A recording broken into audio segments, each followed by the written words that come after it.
Get your paychecks up to 2 days faster with Early Pay. True story. Welcome to Huntington. Good morning, everyone, and welcome to another episode of The Week That Was. I'm Saeed Khan, and I am joined by some regulars and some, well, I won't call them irregulars, but some newbies. So glad that everybody's on board. Starting off with the former co-chair of the Michigan Republican Party, Jeff Sakwa. Welcome, Jeff. Welcome. Thank you. We also have from AM 910, Adolph Mongo. How you doing, Good, Adolph? how you doing? And from Deadline Detroit, we have columnist Nancy Derringer and editor-in-chief Allan Lengel. So a lot going on this week, to the point where some of these things seem so old, I thought we'd already covered them. But such is a slow August. Oh, and we are now joined by attorney Tiffany Ellis. How you doing, Tiffany? Hi there. Sorry, guys, having some technical difficulties. I'm on. Welcome. No problem. I feel like Fred Rogers and everybody joining the neighborhood when they please. So I guess the first thing that we really ought to talk about is the Michigan primaries. There was a lot of activity that went on. Some surprises, some perhaps not, but a good amount of analysis to be had. So who wants to jump in to the aftermath of Tuesday? I think Jeff should go first. I wasn't surprised about really anything. I feel bad about Peter Meyer, but, you know, so goes it. But I got to know him a few weeks ago, and I would say that it's nice to meet a man of character. And you have sometimes you fall on the sword, he'll be fine. And at least he voted his conscience when he was there. So you got to give him credit for that. And as far as the governor's race, I wasn't surprised there either. Obviously, it was a more overwhelming victory with the endorsement coming at the last minute. He probably did a good calculation before he made up his mind. And then what's upsetting, of course, is you have a guy in Ryan Kelly who's playing the I got ripped off game with 14%. I wasn't surprised about Andy Levin. There was a good group of Republicans that did vote for Haley in that one, that are, probably the Jewish caucus. And we'll see what happens in November. I think I know what's going to happen, but we'll see what happens. So, the ironic thing I wanted to say, of course, was we have two African Americans that are running for Congress that just happen to be on the Republican side. A little ironic, I would say. Yeah. I mean, John James won pretty decisively in Michigan 10. I think he curried about 90% of the Republican vote, right? Yeah, I mean that was when the primary was a joke, but we'll see what happens in the general. I think Shri Thanadar. Thanadar. The H is silent. Thanadar. Thanadar. The H is silent. You'll be seeing a lot of commercials. Don't worry about it. Now, Nancy. It's a name. It's not a mantra. Okay. Right. Yeah, it's like closer. It'll go Rick Snyder. Closer. And Adolph, I know, has something to say about it, but he was able to split up the vote. I mean, there were 8 black candidates running against him, and he got the most votes there. I mean, he's just an enigma. He's a mystery. I still have no idea who he really is. I think that's interesting. The other interesting thought was AIPAC. AIPAC was really spreading. Was trying to be the 900-pound gorilla. They certainly were in the Stevens Levin race, and it's interesting. The AIPAC really, and then AIPAC early on in the night sent out an email before even Haley Stevens, I think, declared victory and congratulated her on her victory and stuff like that. And I think the one thing is AIPAC has to be careful, is that they're being kind of braggarts and trying to show their power there. And I think there can be some backlash to that from non-Jewish people who say, like, oh my God, the Jews are trying to buy the elections here. I think the AIPAC needs to be a little lower key about it and needs to not, Adam Hollier, look, Israel is not an issue in the Adam Hollier's, district, but they were pouring in a ton of money there. I just say, It's interesting, and you know, the Andy Levin thing is like, you know, I talked to some prominent Jewish person the other day, and he was saying, you know, the two things that he really objected to Andy Levin's Israel stance was, one, that he declared publicly that Israel was an apartheid state, and two, that he never condemned, as he put it, remarks made by some of the people on the squad that he saw as anti-Semitic. Levin says that he told them privately. This person thought he should have been more public about it. So, anyways, that's your take. 2 cents. Yeah. Okay, and I believe Tiffany, it's polio. Tiffany, Okay. Darn. All right. I'm the pronunciation. Be like Jeopardy. We'll go like Nancy. The proper pronunciation. This isn't Jeopardy. This is the National Geographic Spelling Bee. I mean, this is Fifth Hour. This is going to Alex Trebek's other job. Tiffany, where do you see the election going in November? Oh, it's an interesting question. There's a lot of questions out there right now, and I think that what we saw both in Detroit and in that race with Levin and Haley Stevens is that, like, Democrats don't have our ducks in a row, and we don't know how it's going to play out in many ways with these new districts. I mean, they've split communities right down the middle of towns in some places. I mean, I think that we have a lot of unknowns coming up in November. This gubernatorial race, I think, is one particularly that everybody is going to be watching around the country. You know, this you think it'll be close? No. I want to say no. I really want to say no, but I'm not so sure about that. I'm really not so sure about that. I would answer that question, Jeff, with one word: Kansas. Yeah. I think the Kansas. One word, what? Kansas. The Yeah, Kansas. Okay, Nancy, the proper pronunciation is Kansas. Kansas. In Kansas. Wait, shouldn't it be Kansas? Like Arkansas? Kansas. Anyway, in Kansas, that was an overwhelming red state rejection of extreme abortion positions. You know what's interesting about that? What? It's going to be in the bottom of the ballot, which means everybody's going to go all the way down the ballot to vote, which is good. Everybody should be able to vote on everything, number one. And number two. Are you talking about the referendum in Michigan? Yeah. Okay, good. Yeah. And number two, will be Republicans who are pro-choice. It's going to create more of, I would assume, we all assume that it's going to get the left to vote more and overcome. Are people going to say, the left going to say, I still care about the economy more, and but I'm going to vote in this referendum? They're going to go straight down and vote D. It's going to be very interesting. Well, it will be interesting, but I mean, my point was on the governor's race. I don't know if you've seen the first ad that was dropped by. I saw it this morning. I'm not surprised at all. Yeah. Yeah, and it's like, I think that in there's, what's the conventional wisdom? You move to the center, you go to your base in the primary, and then you move to the center. We're already seeing Tudor Dixon backpedaling on the stolen election idea that she was all in on during the primary. But, she's been on record many times saying no exceptions for rape, a total abortion ban with no exceptions. And I think if you are looking to win back suburban women, that is the wrong way to do it. I agree. I have a question for Adolph. Go ahead. Well, I was going to say the 13th Congressional District has, for a long time with John Conyers, was traditionally, a black held seat. We've seen, Rashida Tlaib hold it for the last Thank you. May we have a correct pronunciation? Sorry. Well, Rashida, I think I got that right. Rashida held that for 4 years, and now we have, Tanadar holding, going to hold it again. What explanation? How's the what explanation when you get 9 people in a race? And that's what happened with Rashida, won by 300 votes the first time when you had 6 or 7 people in a race, and she won. Rashida is a fraud. She's in her district now. She's comfortable. Because before, when she was in the old 13th district, her agenda was not the agenda of the voters of the 13th district. Her agenda was in the Gaza Strip.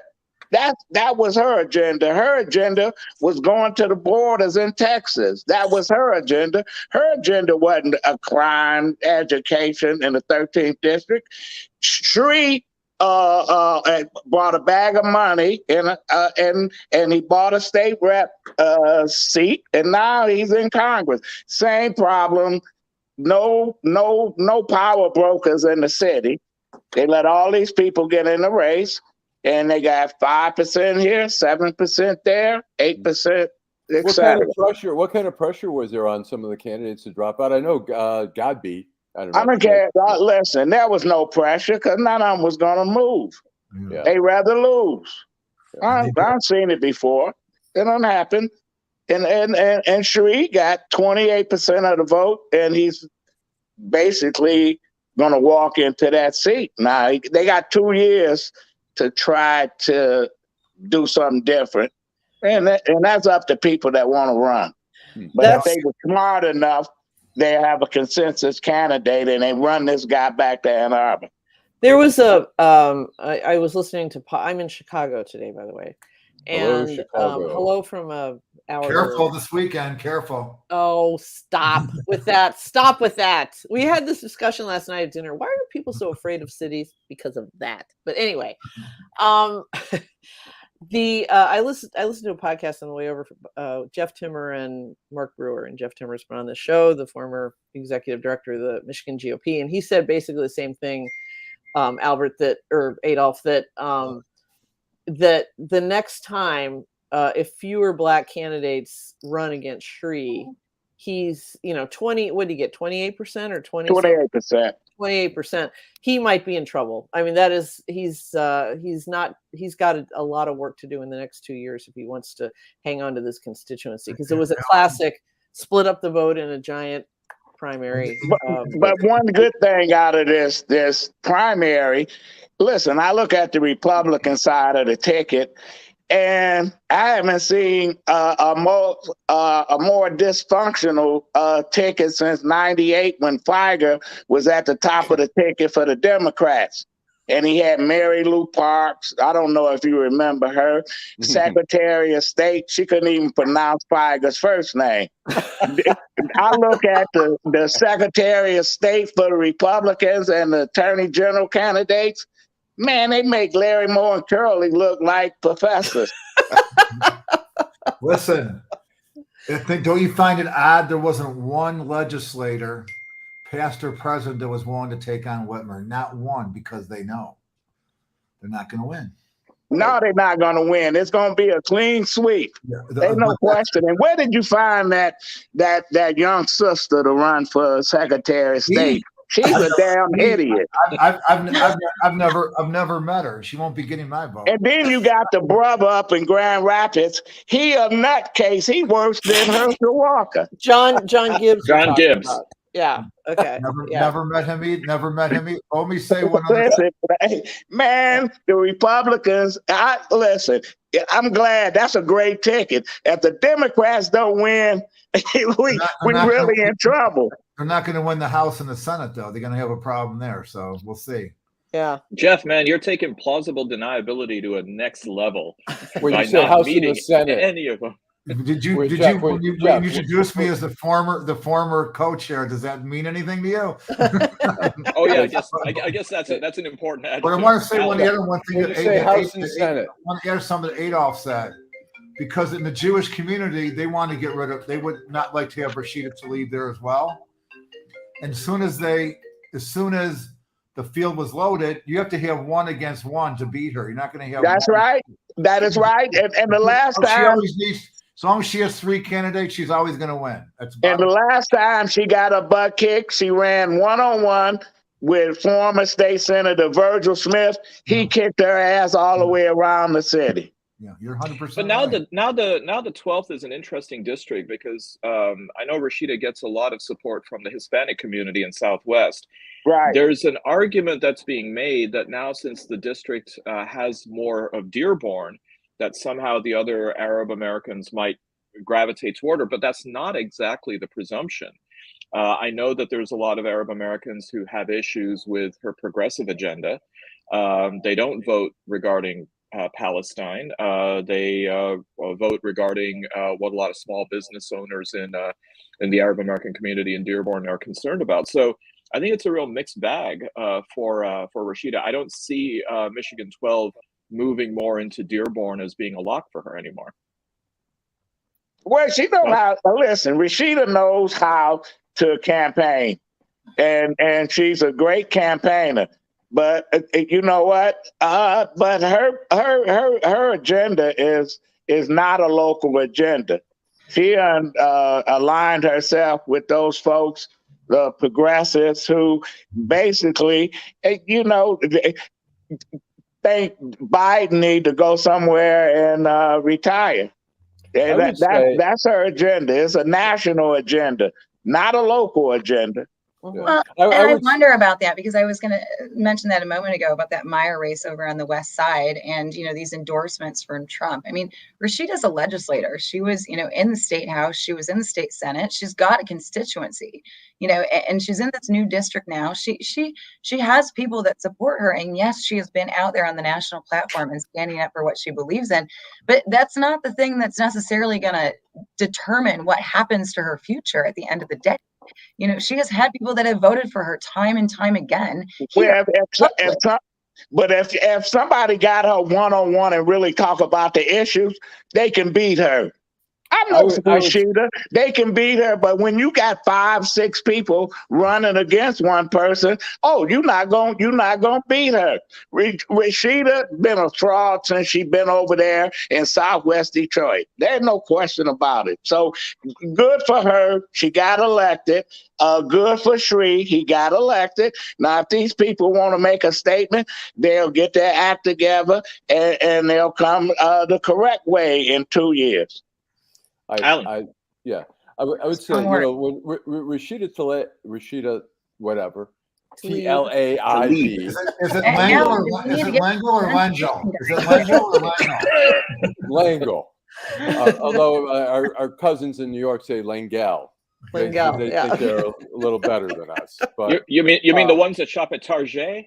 Yeah, exactly. Okay. But I was going to say, Rashida Tlaib, when she got into office, I thought, okay, this is good. She's, there's Palestinian representation in Washington. She can maybe work with the other side to try to broker some peace. There's no victory to be had militarily in the Middle East. Look, Israel could do what Russia's doing to Ukraine. It would never happen, though. It's not going to happen. So you have this constant conflict. She could have helped to try to broker something with people like Andy Levin or whatever. Instead, she just became more, it was just ego, where she showed, I'm uncompromising. I'm not going to compromise. And people were like, yay, you're fighting for us. But she's doing nothing to broker peace in the Middle East. She's doing nothing to really improve the lot of people in the Gaza and the West Bank. And I really am disappointed. Her ego has gotten in the way of her really trying to do anything constructive. That's my. I mean, has she been doing things to help her district, though? No. I mean, shouldn't we be talking about that? No, she has done shit to help her district. I lived in her district. It's nothing. She didn't talk about the poorest district in America, the second poorest. She never talked about it. She was at the border in Texas crying for kids over there instead of the kids that's dying every day in the city of Detroit, gunshot wounds. Nothing, zero. So I don't agree with that. I certainly don't agree that that's the case, and I think that. Well, I don't agree. She's a fraud. There's no question about it. And Mongo, listen. We put in the Black community, we put people in office that don't look like us, don't represent us. But yet, I can't go to Dearborn, I can't go to Livonia and run for dog catcher because they're not going to vote for me. I'm not going to get elected. We put her in office to represent the interests of the 13th district, and she didn't do it. She looked good on TV, but she didn't do it. What you're talking about reminds me of back in 2004. I worked for the House Dems then, and it was like the first year in 20 years that I think we took back seats for the Democrats in the House. And Gino Polidori, the former mayor of Dearborn, was one of my candidates that year. And Dearborn was transitioning. You know, we had an Italian American community on one side, we had an Arab American community on the other side. And there was a constructive conversation about like what the community needed. And I think that before we like jump to conclusions about what people are or not doing and who they are and like what their racial politics are, that we need to really talk about like what it's easy for you to say that, but racial politics is a way of life in Detroit. I understand that. Listen, anybody can come into the city and win. We'll vote for them because we're the most fairest people in the world. Listen, they got a black woman appointed to the Grosse Pointe City Council, and those people went crazy and ran out of there. Well, some people they don't do what people in Detroit do. We got a white mayor, Asian state senator. We got everybody but black folks representing us. That's not right. I'm not happy about it either. And that only have ourselves to blame because we vote. We fair, but people ain't fair with us. I would agree with that. Rashid and the squad certainly gave Speaker of the House Nancy Pelosi some kittens. She certainly pushed back on when they came in with their progressive agenda. But more recently, Nancy Pelosi decided to take a bit of a trip to Asia and, in fact, stopped off in Taiwan, formerly Formosa, for those paying attention to old maps. And Sri Lanka used to be Ceylon, but go ahead. It used to be Ceylon. And we won't even talk about Siam, for those of you who spent one night in Bangkok. But Nancy Pelosi comes into Taipei. She is feted by the Taiwanese government over there. In fact, on the tallest building in Taiwan and one of the tallest buildings in the world, Taipei 101, they even said, "Welcome, Nancy Pelosi." And at the same time, of course, it seems as though Beijing was less than chuffed about her visit there.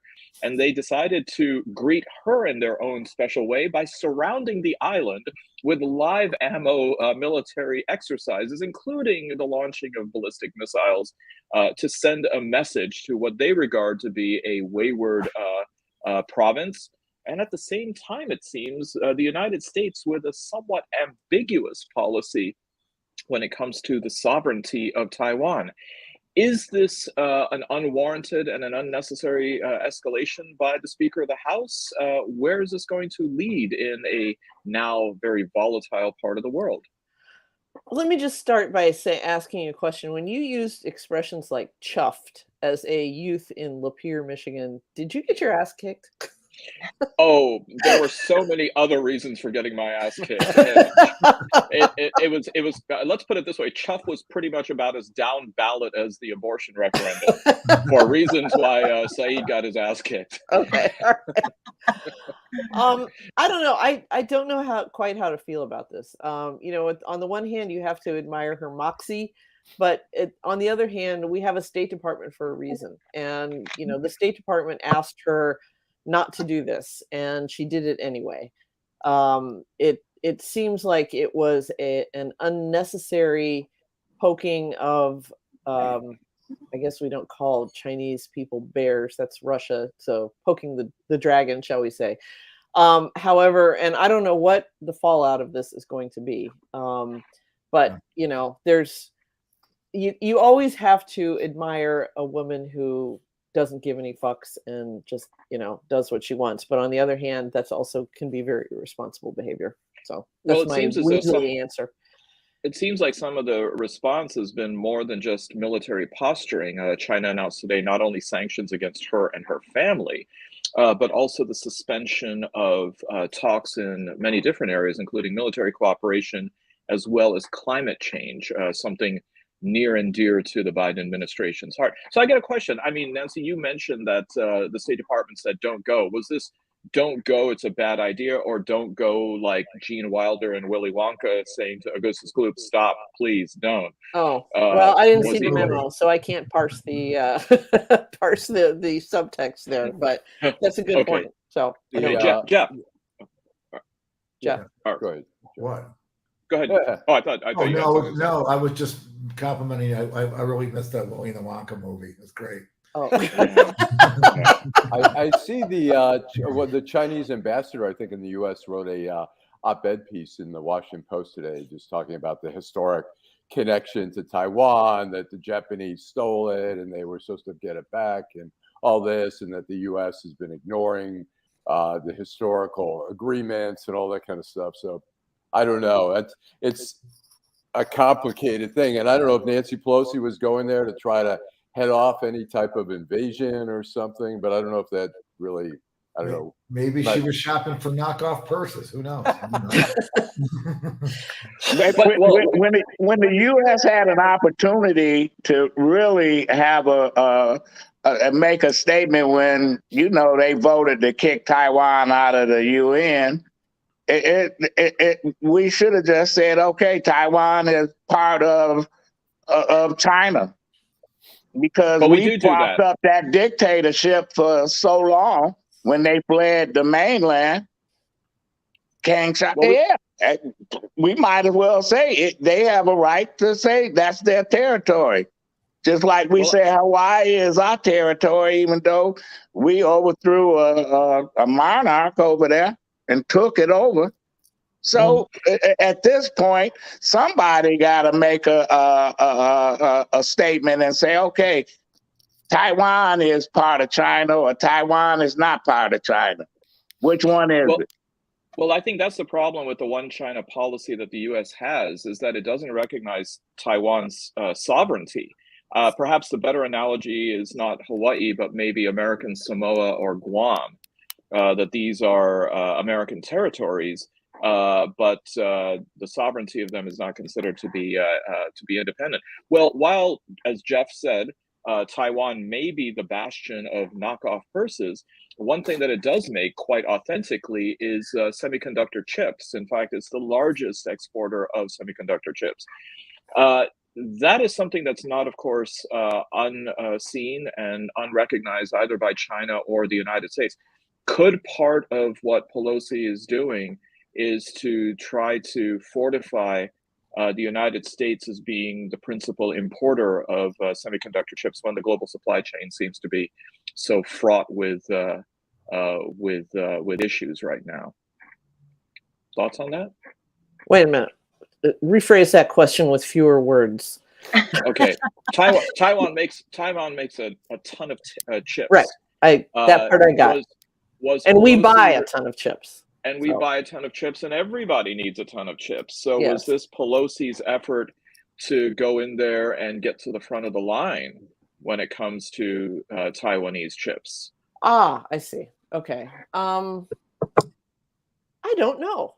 Okay. I mean, look, we have a lot of things. I mean, like Joe Biden when he went to, Saudi Arabia, and you have to believe that he was trying to get the gas prices down before the election and trying to do anything. So all these things, the ulterior motives, it's certainly a reasonable thing. I mean, I go by some of the car dealerships like Royal Oak Ford.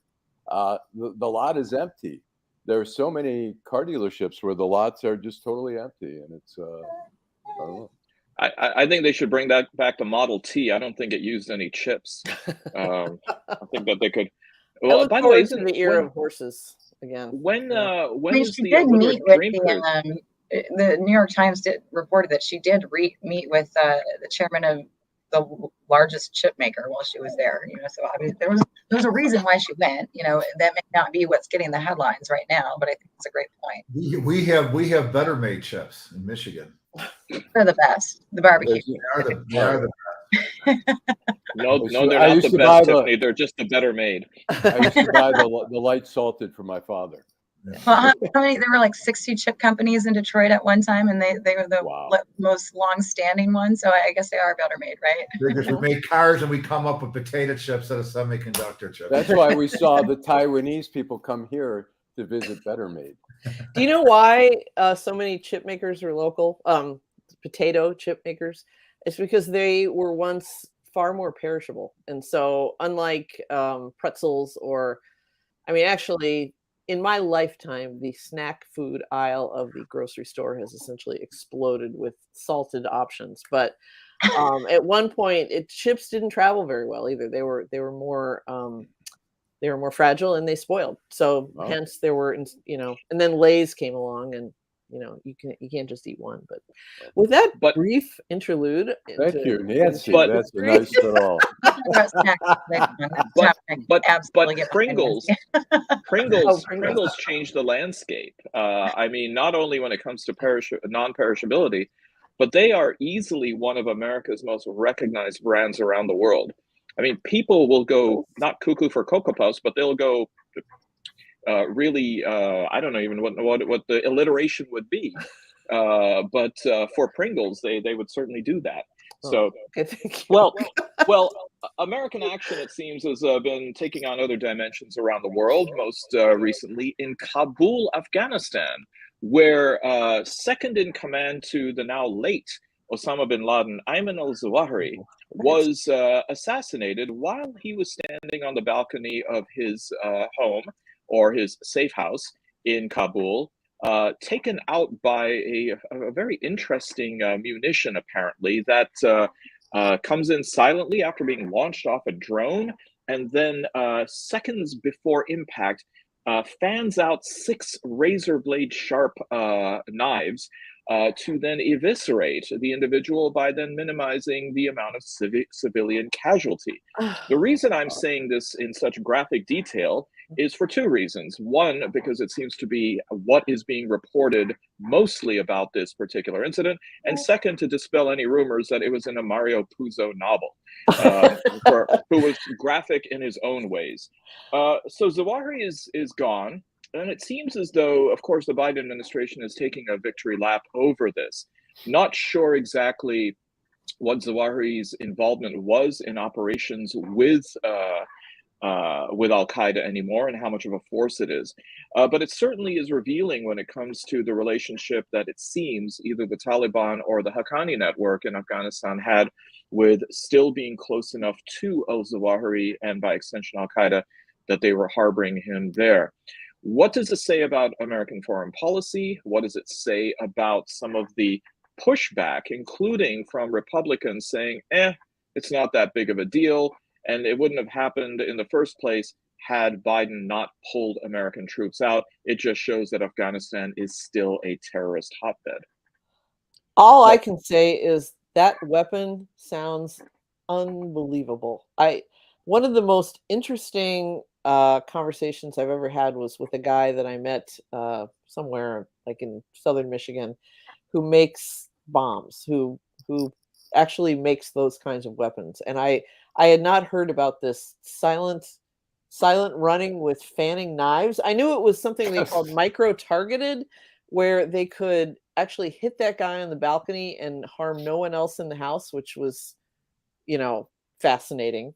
And also I read something about how they decided that he would probably be on the terrace at that moment. And it was something about, knowing his basic habits. And there was like a 72% probability that he would be taking the air on the terrace at that particular moment. And then they would hit him then. But posting on Facebook. But I mean, taking the air, Nancy, you would have gotten your ass kicked from up here.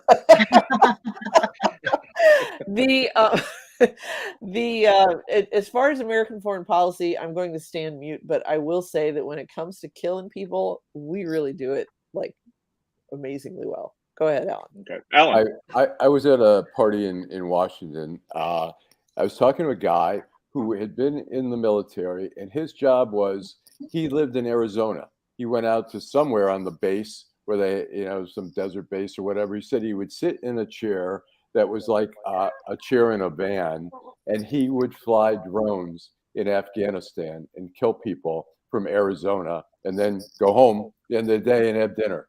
And so I wonder where the actual drone control came from in this particular case. But it's like, can be from anywhere, from down in Florida, from wherever. It's really incredible.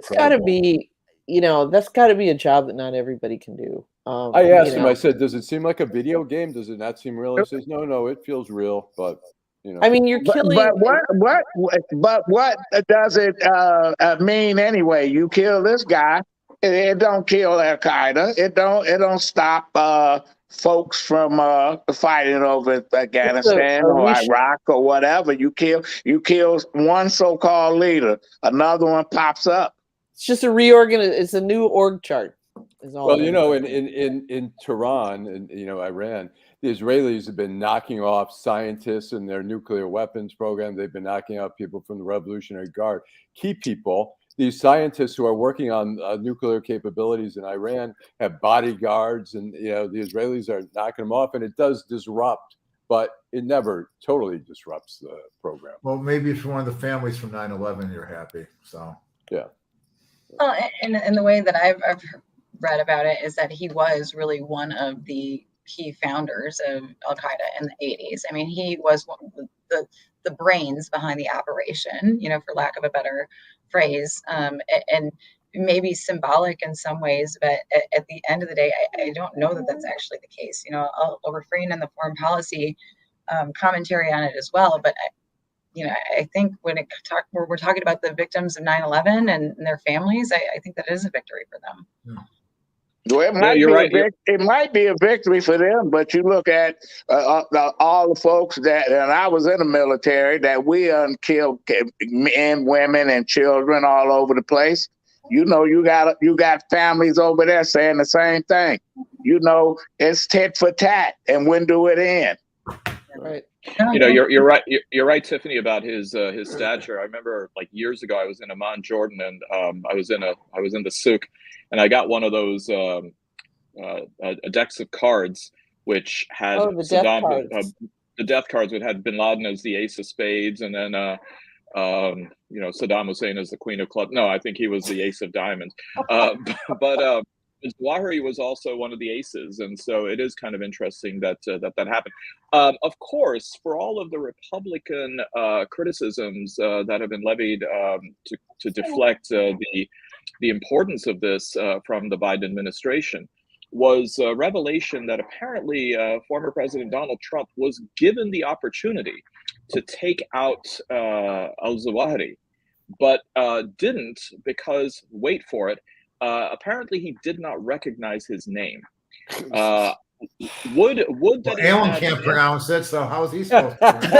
Well, I think there was a job in the Trump administration that Nancy should have had of name pronunciations, which would have been very helpful. Right. You can see in the White House, Nancy.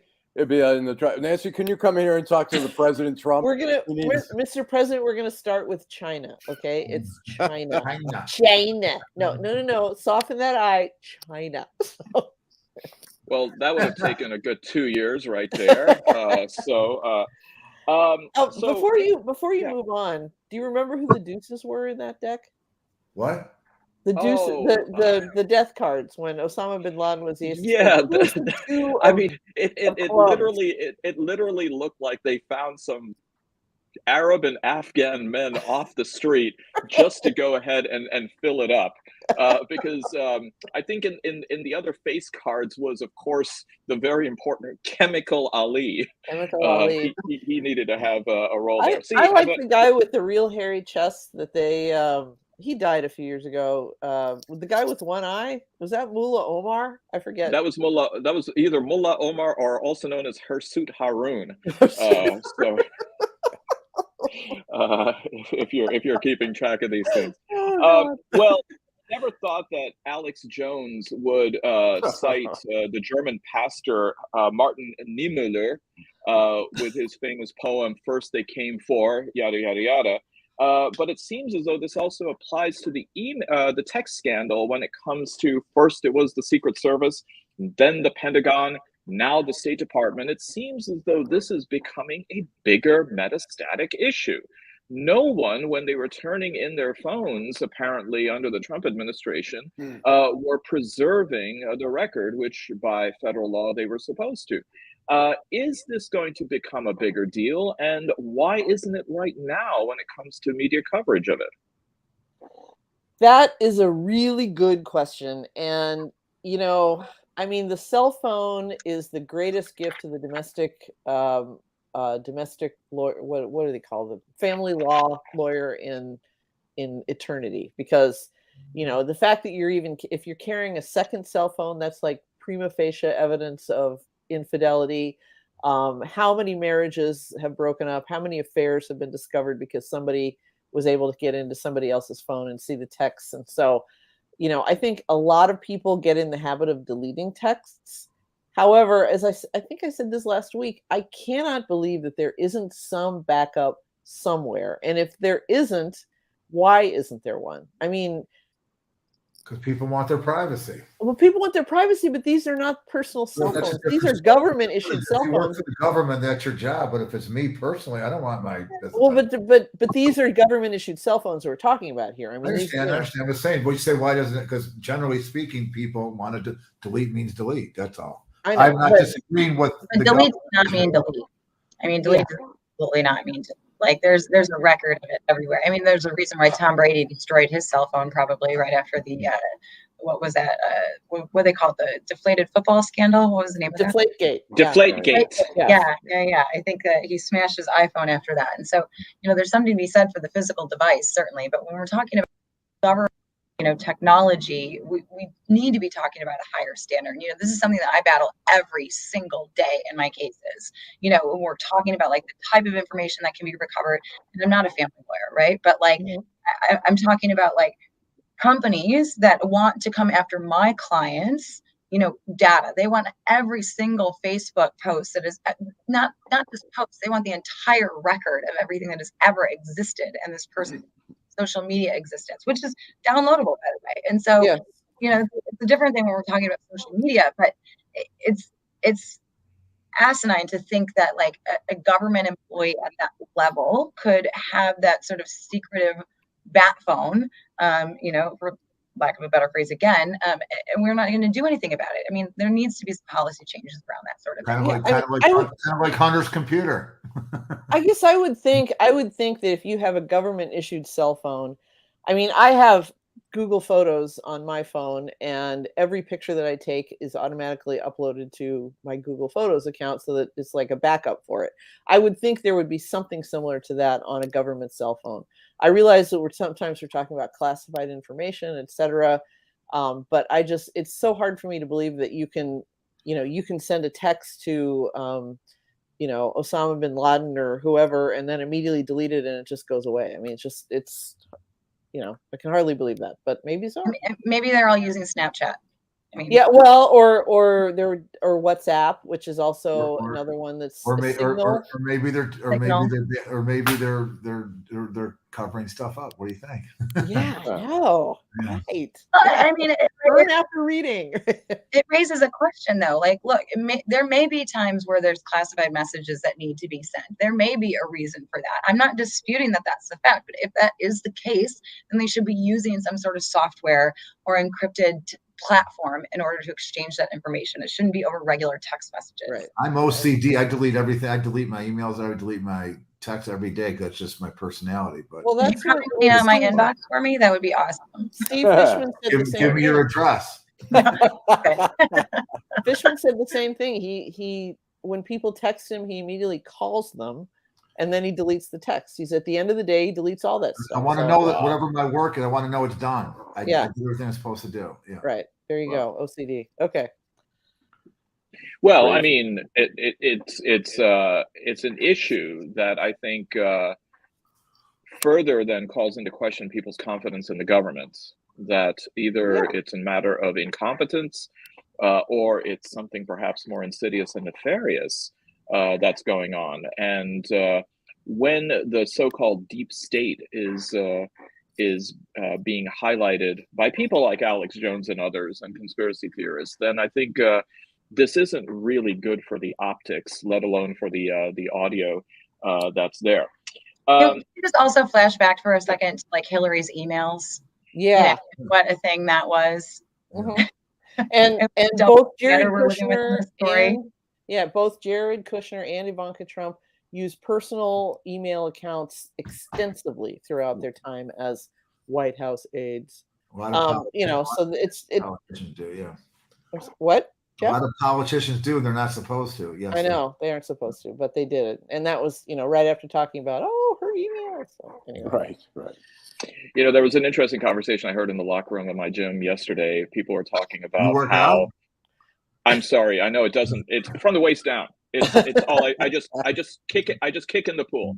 But people were talking about China and what China must have over Biden, particularly as you mentioned, Hunter Biden. And I was sitting here thinking, China gave Ivanka Trump 18 patents. They were quite trademarks. Sorry, they were quite kind to the Trump family as well. So I think when it comes to the misinformation and again the mistrust, I guess it really depends on which political party you're in. But it seems as though one political party in Georgia has already acted. The legislature in Georgia has now declared that you can list an embryo as a dependent when it comes to Georgia state taxes. Can you give sperm samples and take write-offs now? Well, Jeff, I mean, thousands of masturbators rejoice. Sperm samples are only half the story, as you know. I was going to say, now every fertility clinic in the country moves to Georgia. Yeah, exactly. But where are we going with this? I mean, first of all, is it by the honor system, or with your W-2, do you also have to send an ultrasound picture? That's a good question. And do they verify any of this? What if you declare an embryo, you get a positive pregnancy test right before you file your taxes? Oops, that was a COVID test. My bad. Yeah, no. Say you get a positive pregnancy test on New Year's Eve. Okay, you do your taxes, and then you have a miscarriage on January 10th. It's like, are you allowed to count that as I don't know. I think we're looking at more work for lawyers. But Tiffany, can you get? Is it legal to get an affidavit from the rabbit?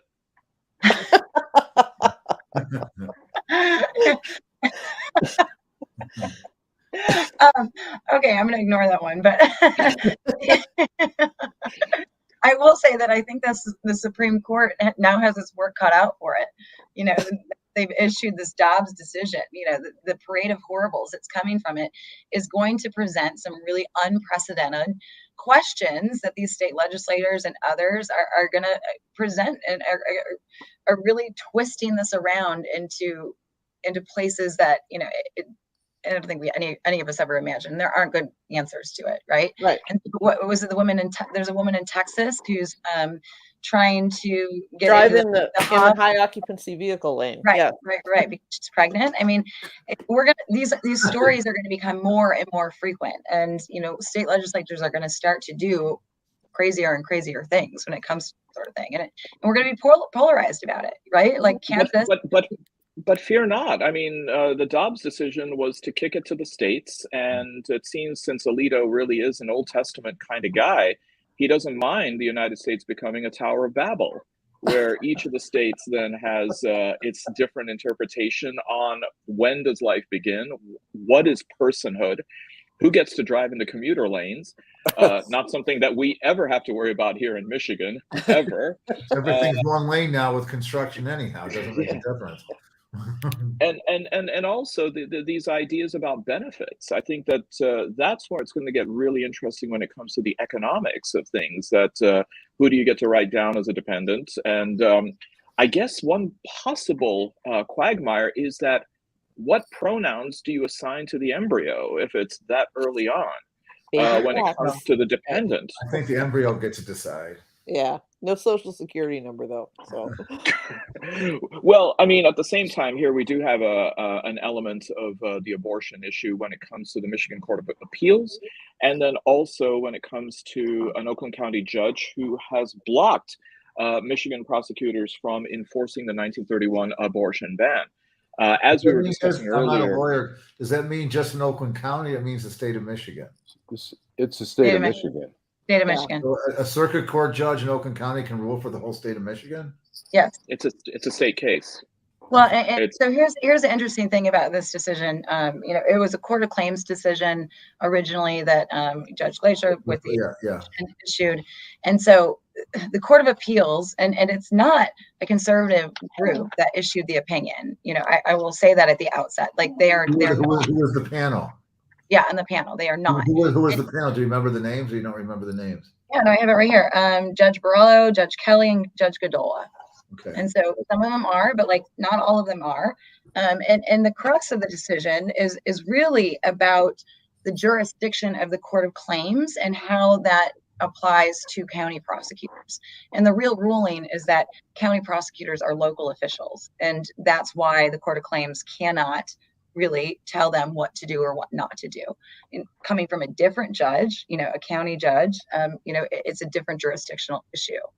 So it's somewhat procedural. Mm-hmm. Okay. Well, they just saw the attorney general in Florida, and that one county got fired by the governor. True. So he got fired. He got fired by DeSantis, but Yes. Hochul in New York actually didn't do that. Yeah. So it's different state constitutions. Yeah. Is that the right pronunciation, Nancy? Is it Hochul? I have to say I don't know. Wow. Once I know, I'll let you know. It's Stump Nancy. Give her any name and she can pronounce it properly. Oh my goodness. Okay. Well, we are at that time of the show, everybody, where I kick it to Allan. Schmuck I was. Schmuck. It's not smuck. It's schmuck. Smuck. Schmuck. Smuck. Now say shh. Shh. Now say muck. Muck. Now say shh and muck together real fast. Smuck. We are at Schmuck of the Week. So, anyone want to go first? Rob Musial has chimed in and said, Schmuck of the Week, so many nominations, and I think he's absolutely right. Who wants to go? I'll go. Go ahead, Tiffany. I'm going to give it to the Russian judge that gave Brittany Griner 9 years in prison for a vape cartridge. Yeah. Yeah, that's a good one. There's a lot of other factors and discussion that go into that topic, but I think what happens in those cases, going to the Myanmar case with Danny Fenster, is that these countries need to convict to show that they were legitimately holding them. So nothing happens until there's a conviction and a sentence before. But she pled guilty to it, and right. It's excessive. It's ridiculous. Well, the price of the prisoner they get back went up with 9 years versus 2 years. The value went up. Right. Yeah, I think the maximum sentence was the maximum sentence was 10 years. So I mean, yeah, this is really on the high end. I mean, at the same time, Tiffany, I know that Russia has acknowledged now that Ms. Griner is actually part of these negotiations going on for a prisoner exchange. Do you think then that the heightened sentence, as Jeff I think alluded to, will enhance her charges or chances, I should say, of then this kind of negotiation being successful? I guess my question is, why wasn't the other gentleman from Novi? Why is this all being? Why? Because she's a celebrity or a basketball player. Why wasn't this being done before? Maybe it was, and we didn't know about it. I don't know. It seems like they can't do one without the other. But wait a minute, what did you just say? Why wasn't the guy from Novi? Novi has been there Jeff, longer, and he doesn't get much PR. And now she's a celebrity, so she's getting the PR. Now they got them both together. Right. I don't think anybody gave a shit about him, but now they give a care about her because she's a celebrity. You know that. Of course, that's all. I agree. She's a celebrity. Well, I agree and wait, Adolph. You and I agree and way too much today. I'm getting a little nervous. Well, she's no Beyonce. Let me tell you that. Okay. Well, you might agree on my schmuck other week. Go ahead, Adolph. Democrats around the country bankrolling these Trump-backed candidates, thinking that, if they can get nominated, that they will be easy to beat in November. And I think that's a mistake because some of these folks, they can get elected. You're talking about the DCCC. Yeah, I think that's the wrong agenda to take. But hey, this is what they're doing. They're going to think the guy up in Grand Rapids is going to be easy to beat. They're going to have to campaign.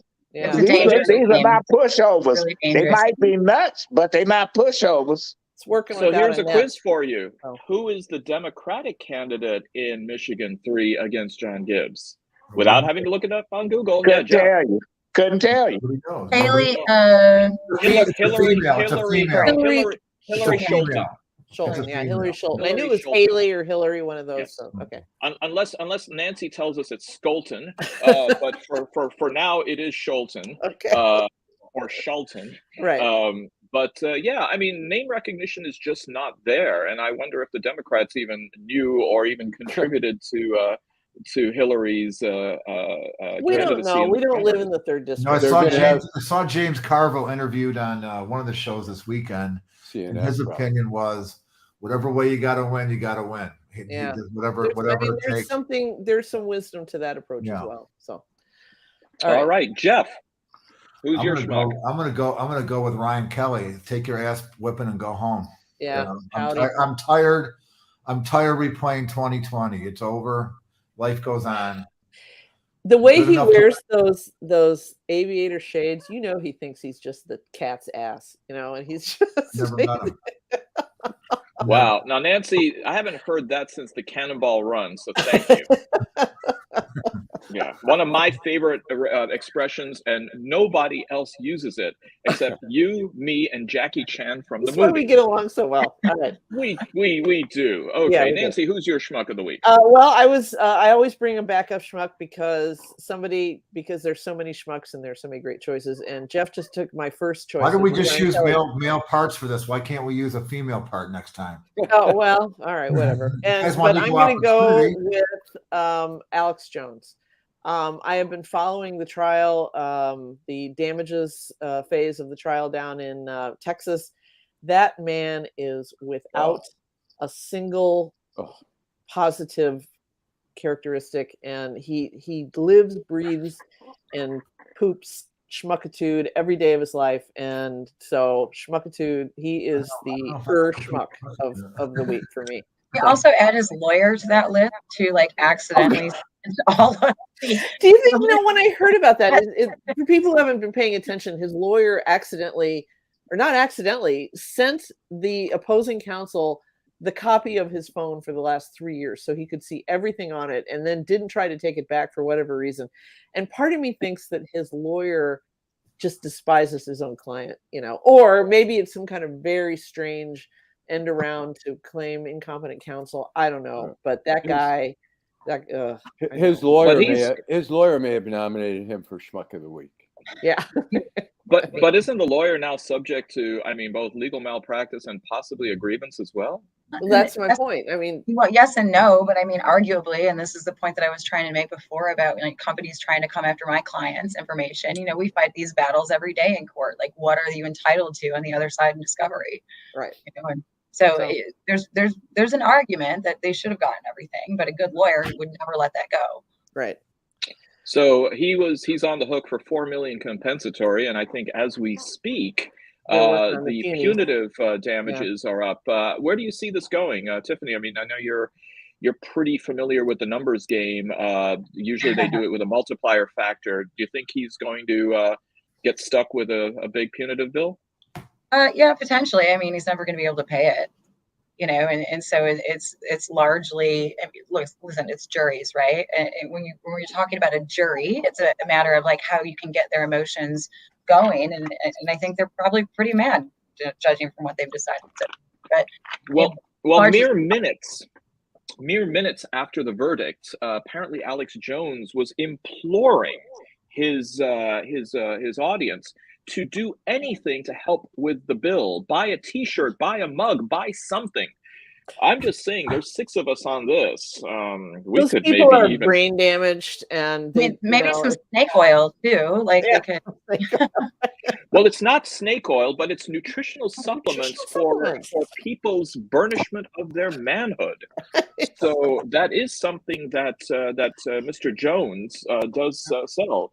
Wasn't there that great song back in the day called Me and Mrs. Jones, which probably means that she is looking elsewhere because Alex is just not really taking the supplements himself. Now I'll She have did that a counting while clues. ago. She divorced him a while ago. So yeah. Oh, okay. Anyway. That, by All the right. way, was by the great It's me, Billy by the way, Paul. it's me, it's me. The song goes Me and They Jones now, by the way. Yeah. Yeah, I was thinking about the Counting Crows. Is it Counting Crows, Mrs. Jones and Me? Is that it? No, That's Mr. Jones. Mr. Jones and Me. Yeah. Yes. So, Yeah, that was actually from the deposition of his ex-wife in the case. So, yeah. Okay, Allan, your schmuck.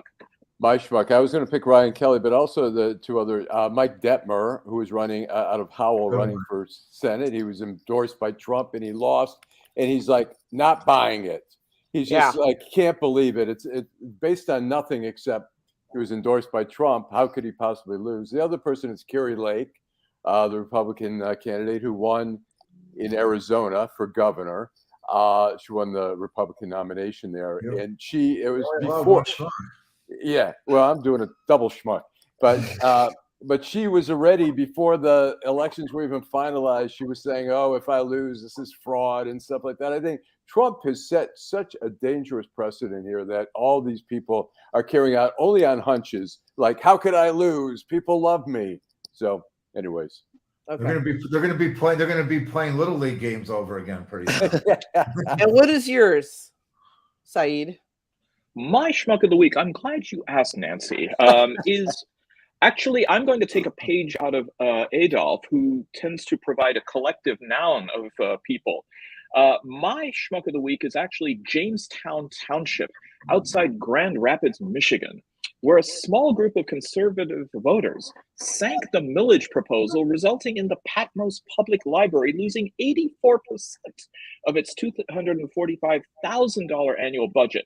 Why, you may ask? Rather than the risk of most likely this library closing down, it's because the conservatives objected to LGBTQ material in the young adult graphic novel section of the library, worried that it actually isn't about young adults. They don't want them anywhere because children might go to the adult section and grab literature, which then could, of course, poison their minds in this particular subject matter. So to go ahead... I grew up Playboys when I was a kid. Is there a problem with that? Wait a minute. What public library did you get them from, and do they still have them? So the very idea that knowledge and access to the public library system, which in this country I believe began with Benjamin Franklin, is being a founding father, no less, is being opposed by a group of conservatives on the west side of the state. You guys are my schmuck of the week. Good for you. Well, listen, thank you all for just really racing through so much news that happened this past week and doing so effortlessly. Tiffany Ellis, Jeff Sakwa, Adolph Mongo, Nancy Derringer, Allan Lengel, all thank you so much. And Allan, the final word as always. Drive home safely. Thanks, everybody. Thanks for joining us on the show. Have a great weekend and have a great week. Bye-bye. Thanks.